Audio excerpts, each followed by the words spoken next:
ఇక్కడికి విచ్చేసిన పత్రికేయ సోదరులకి సోదరీమణులందరికీ నా హృదయపూర్వక నమస్కారాలు. ప్రాయశ్చిత్త దీక్ష ప్రారంభించింది 3వ రోజు. నేను ఎప్పుడు కూడా చాలా చిన్న వయసు నుంచి సనాతన ధర్మాన్ని పాటించేవాడిని. మా ఇష్టదైవం ఆంజనేయ స్వామికి ఎప్పుడు రామభక్తులం. మేము ఎప్పుడు భక్తి, ఆధ్యాత్మికత ఇవన్నీ కూడా ఇంట్లో ఇది మా స్వవిషయం అని చెప్పి ఎప్పుడు దీన్ని లోపలే పెట్టుకుంటాం తప్ప, లేదంటే అవసరమైన సమయాల్లో, పూజా సమయాల్లో, పండగల సమయాల్లో చెప్పుకుంటాం తప్ప దీనిని ఈ రకంగా చెప్పుకునే పరిస్థితిని ఎప్పుడు మేము అలవాట్లేదు. ఈ సగటు హిందువులో ఉన్న విధానం ఇది. ఎందుకంటే ఈ దేశంలో ఉన్న సగటు హిందువుకి ఎప్పుడు భయం ఉండదు. సగటు హిందువుకి ఏ రోజు కూడా ఇంకొక మతం మీద కానీ ఇంకో వ్యక్తి మీద కానీ ద్వేషం ఉండదు. విజయనగర సామ్రాజ్యం నుంచి అరబిక్ వ్యాపారులు ఇక్కడ గుర్రాలని అమ్ముకోవడానికి వచ్చి, విజయనగరం మహారాజుల గొప్పతనం ఏంటంటే సనాతన ధర్మాన్ని పాటించే వాళ్ళు గొప్పతనమైన వాళ్ళు వచ్చి అడిగింది ఏంటంటే, మాకు ప్రార్థించుకోవడానికి మాకు మస్జిద్ లేదు అంటే ఆయన కోట ప్రాంగణంలో మస్జిద్ కట్టించారు. సనాతన ధర్మాన్ని పాటించే వ్యక్తి తాలూకు విలక్షణం. అలాగే అనేక మంది సంస్థానాలు కానీ అందరూ కూడా పోర్చుగీస్ నుంచి వచ్చినా, ఎవరు వచ్చినా, క్రిస్టియానిటీని తీసుకొచ్చినా కానీ అందరికీ సమానంగా ఈ దేశం తీసుకుంది. పార్సీల్ని తీసుకుంది లోపలికి, జొరాస్ట్రియన్స్ని తీసుకుంది. ఏ మతం వచ్చినా లోపలికి తీసుకుంది, ఇముడ్చుకుంది తప్ప ఇంకో మతాన్ని ఎప్పుడు ద్వేషించాల. కానీ ఈరోజు నేను మాట్లాడుతుంది ఈ ప్రాయశ్చితం దేనికి, మా దీక్ష అనుకుని నేను ఎప్పుడు మీ అందరికీ తెలుసు. 5 సంవత్సరాల వైసీపీ పాలనలో ఇదే దేవాలయంలో కనకదుర్గ అమ్మవారి రథం తాలూకు మన సింహాలు మాయమైనవి, కొన్ని ఇబ్బందులు, తప్పులు జరిగినాయి అంటే ఒక్కొక్కరు ఎలా మాట్లాడారు వైసీపీ నాయకులు. వాళ్ళెవరు ముస్లిమ్స్ కాదు, హిందూస్ కాదు, వాళ్ళెవరు ముస్లిమ్స్ కాదు, క్రిస్టియన్స్ కాదు, హిందువులే అందరూ. పొద్దున్నేస్తే తాళ్ళు కట్టుకునేవాళ్ళు, బొట్లు పెట్టుకునేవాళ్ళే. కానీ ఒక తప్పు జరిగింది, ఒక అపవిత్రం జరిగింది అంటే పదవులు అనుభవిస్తూ ఉన్నవాళ్ళు, పొద్దున లేస్తే గుళ్ళకి వెళ్ళేవాళ్ళు, వీళ్ళు అపహాస్యం చేస్తూ ఉన్నారు, వీళ్ళు వెటకారం చేస్తూ ఉన్నారు. ఈ ఎంటైర్ ఈ విషయంలో వాళ్ళు మతం పుచ్చుకున్నారా లేదా నాకు అన్నీ తెలియదు. వైవి సుబ్బారెడ్డి గారు ఉన్నారు, భూమన కరుణాకర్ రెడ్డి గారు ఉన్నారు, వారి కుటుంబ సభ్యులు ఉన్నారు. ఎవరైనా సరే మీరు మతం పుచ్చుకున్నారా లేదా నాకు తెలియదు. అవన్నీ అది మీరు బయటికి చెప్పుకుంటారా లేదు నాకు తెలియదు. నేను అది కూడా మాట్లాడట్లా. కానీ మీరు బాధ్యత తీసుకున్నారు. మీరు హైందవ ధర్మాన్ని కాపాడుతానని మీరు బాధ్యత తీసుకున్నప్పుడు కాపాడాల్సిన అవసరం మీ మీద ఉంది. బోర్డుని మీరు స్థాపించారు, మేము స్థాపించాల. తప్పులు జరిగినాయి. తప్పులు జరిగితే వైఎస్ జగన్ గారు ఏం చెప్పాలి? ఒకవేళ నాకు తెలియకుండా మేము ఆయన బ్లేమ్ చేయట్లా. కానీ మీ ఆధ్వర్యంలో జరిగింది, మీరు కాన్స్టిట్యూట్ చేసిన బోర్డు వల్ల జరిగిన తప్పిదాలు ఇవి. మేము ఇవి కనుగొన్నాం. ల్యాబ్ టెస్టులు ఇవన్నీ మేము ఆటలాడతామా? ఇవన్నీ వీటితోటి సెంటిమెంట్స్ తోటి మాకు బాధ్యత లేదా? నేను నిజంగా కనుక చాలా బలమైన సనాతన ధర్మాన్ని పాటించేవాడిని. చిన్నప్పటి నుంచి, పొద్దున్న లేచినప్పటి నుంచి రాత్రి పడుకునేదాకా మా ఇంట్లో రామనామం ఉండేది, రామ జపం ఉండేది మా ఇంట్లో. అలాంటి రామభక్తులం మేము. కానీ రామతీర్థం విగ్రహాన్ని, రాముడి విగ్రహాన్ని శిరచ్ఛేదం జరిగినప్పుడు ఒక సగటు సనాతనవాదిగా, సగటు హిందువుగా, సగటు రామభక్తుడిగా బయటకు వచ్చి చాలా గొడవలు చేయగల సత్తా ఉన్నవాడిని గుర్తుపెట్టుకోండి. ముఖ్యంగా వైసీపీ నాయకులకి, నన్ను విమర్శించే దేశ యావత్తు నన్ను విమర్శించే ప్రతి ఒక్కరికి తెలియజేస్తున్నా, గొడవ పెట్టుకోవాలంటే చాలా బలంగా గొడవ పెట్టుకోవాలి. కానీ నాది పేదవాళ్ళ కష్టాలు, క్రిమినలైజేషన్ ఆఫ్ పాలిటిక్స్, వీటి మీద మేము మాట్లాడతాం, వీటి మీద తప్పించాం. ప్రజలు బాగుండాలి, కాన్స్టిట్యూషన్ వాల్యూస్ని అప్హోల్డ్ చేయాలి, రాజ్యాంగం బాగుండాలి, వీటి కోసం తపన పడేవాళ్ళు. కానీ సెక్యులరిజం పేరు మీద, secularism is not one way, it's 2 way. Secularism అంటే కూర్చోబెట్టి ఒక్క సైడ్ నుంచి వచ్చేది కాదు, అన్ని సైడ్ నుంచి రావాలి. ఇది చాలా ఆవేదన కలిగిస్తుంది. కొన్ని దశాబ్దాలుగా చూస్తున్నారు ప్రతి హిందువు. దీంట్లో మిగతా మతాల ప్రస్తావన కంటే కూడా నేను ఎక్కువ ప్రస్తావన చేస్తుంది హిందూ ధర్మాన్ని పాటించి వాళ్ళు వ్యక్తిగతంగా పాటించి బయటకు వచ్చేటప్పటికి మీడియా వారి కోసమో లేదంటే ఇంకొంత ఎవరైనా సాటిస్ఫై చేయడం కోసం తెలియదు, కానీ సాటి హిందువులు తోటి హిందువులను తిడతా ఉన్నారు. ఇది చాలా ఆక్షేపణీయం. దీంట్లో నేను ముస్లిమ్స్ నిందించట్లా, అది క్రిస్టియానిటీ నిందించట్లా, కానీ బాధ్యత తీసుకున్న హిందువుల్ని నేను నిందిస్తున్నాం. బాధ్యత మీది. మీరు యథాలాపంగా వచ్చి ఇది పొలిటికల్ పదవులు విగ్రహాలు పోతే మేము ఇల్లు కట్టుకుంటాం, వాకిళ్ళు కట్టుకుంటాం, ఏం మాటలవి? ఇదే మీరు మస్జిద్లో జరిగితే మాట్లాడతారా? మస్జిద్లో ఇలాంటి అపవిత్రం ఒక చిన్నపాటి చోరీ జరిగితే ఇలాగే మాట్లాడతాం. ఎందుకంటే మీరు మాట్లాడరు, ఓట్లు కదా అక్కడ. కానీ హిందువులు మాట్లాడితే హిందువులు అందరికీ ఎవరు పట్టించుకోరు. ఇక్కడ మా వేదన ఉండదా? మౌనంగా ఉన్నామంటే బాధ లేదనా? కోపం రాదనా?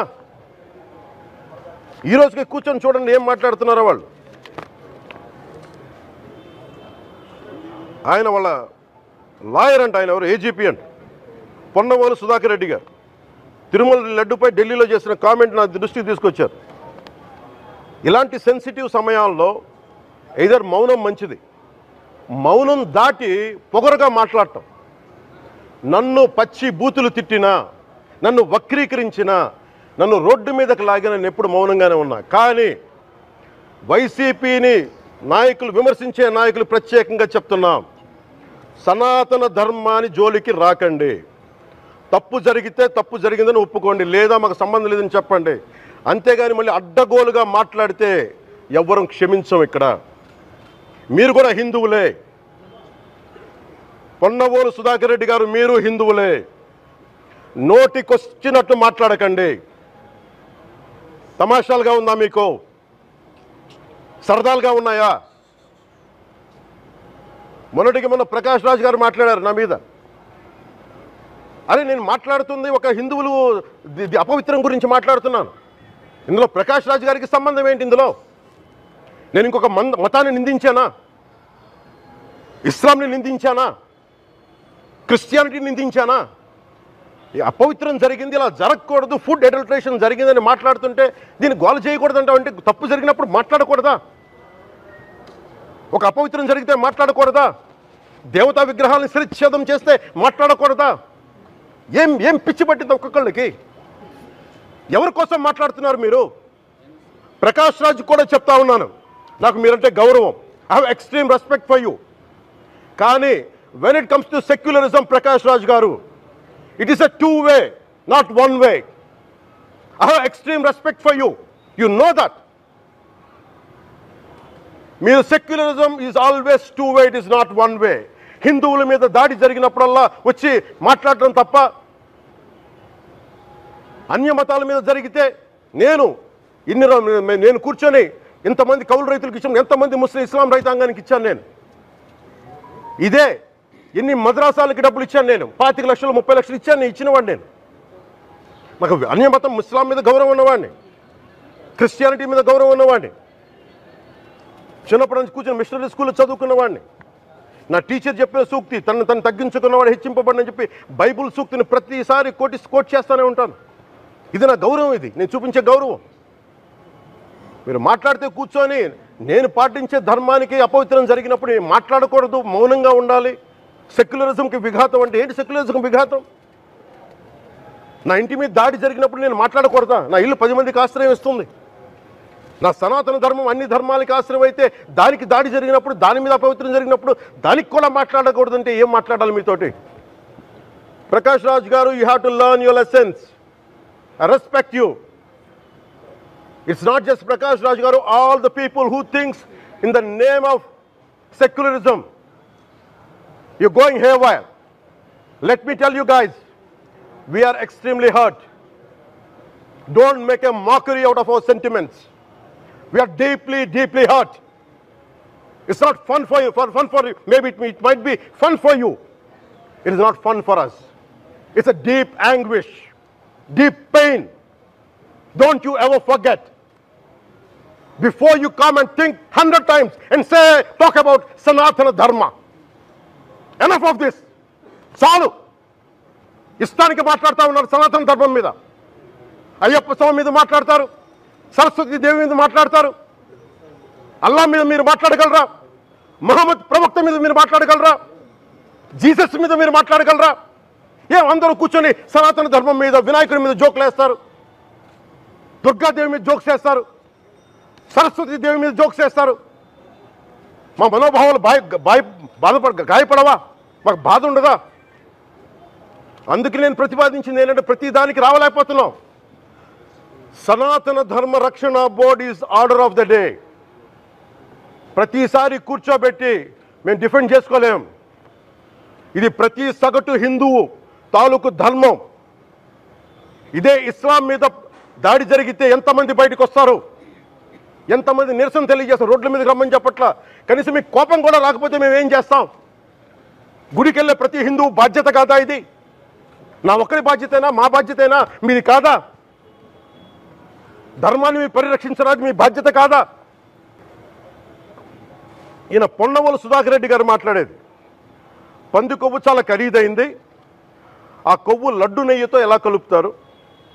నెయ్యి 300 రూపాయలు ఉంటే పంది కొవ్వు 1200 రూపాయలు. బంగారంతో రాగి కలుపుతారా? ఇత్తడిలో పుత్తడి కలపరు. చెంబు తయారులో ఎవరైనా బంగారం కలుపుతారా? మదమెక్కిన మాటలు పొన్నవోలు సుధాకర్ రెడ్డి గారు. మదమెక్కి వస్తే ఇట్లాంటి మాటలే వస్తాయి.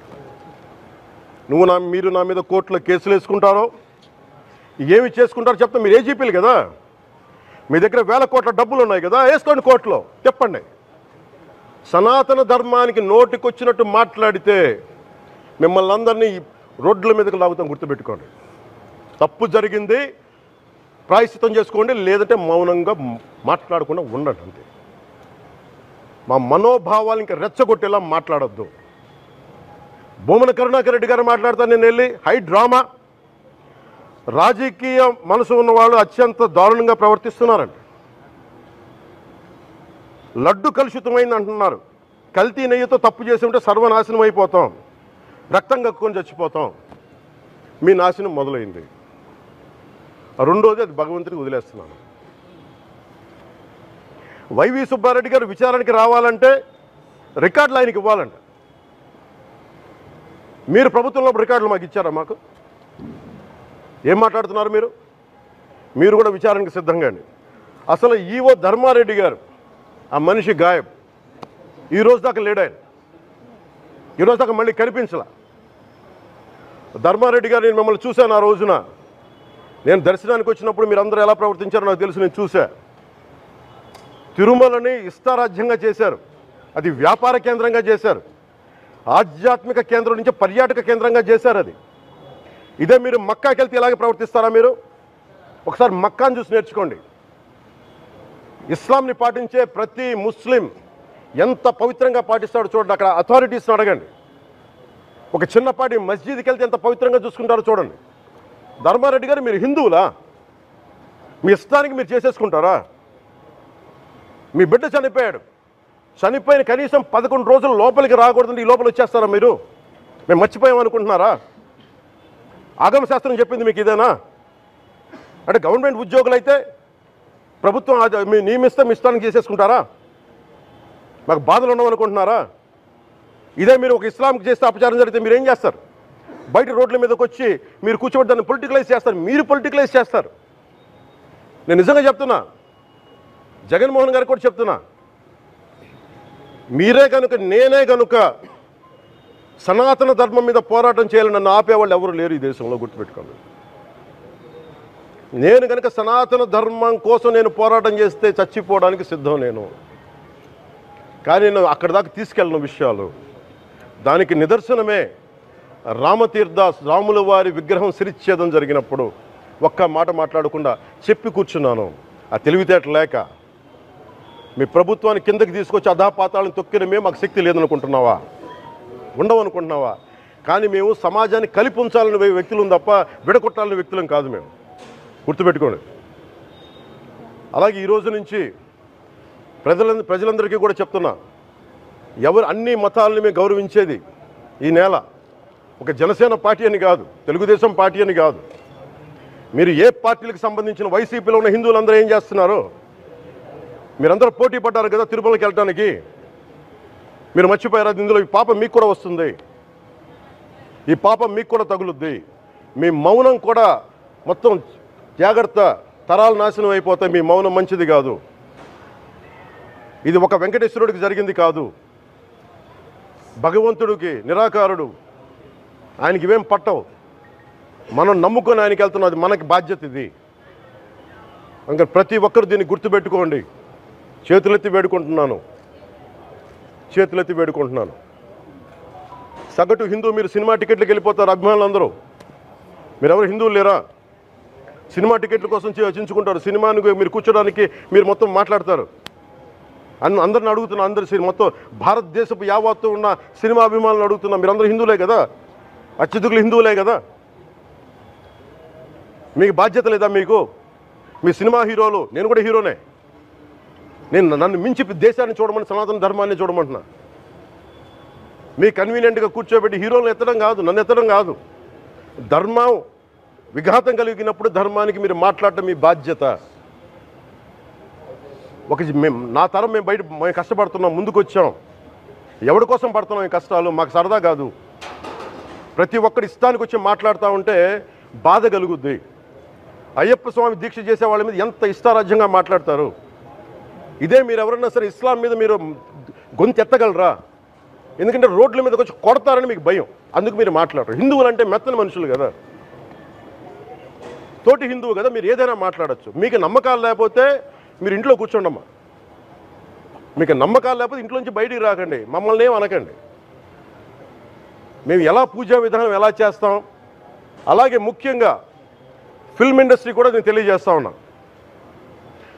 దీని మీద మీరు మాట్లాడితే మద్దతుగా మాట్లాడండి, లేదంటే మౌనంగా కూర్చోండి. అంతేగాని మీ మాధ్యమాల ద్వారా అపహాస్యం చేస్తే మటుకు ప్రజలు మిమ్మల్ని ఎవరు క్షమించరు. ఎందుకంటే చాలా డీప్ పెయిన్ ఇది. మీరు లడ్డూ మీద జోక్లు వేస్తున్నారు. నేను ఒక సినిమా ఫంక్షన్లో కూడా చూశాను, laddu is a sensitive issue అని. Don't you ever say that. Don't you ever dare to say that, please. I respect you as actors, but when it comes to Sanatana Dharma, please, you have to think 100 times before you saying a word. One comment. Thank you.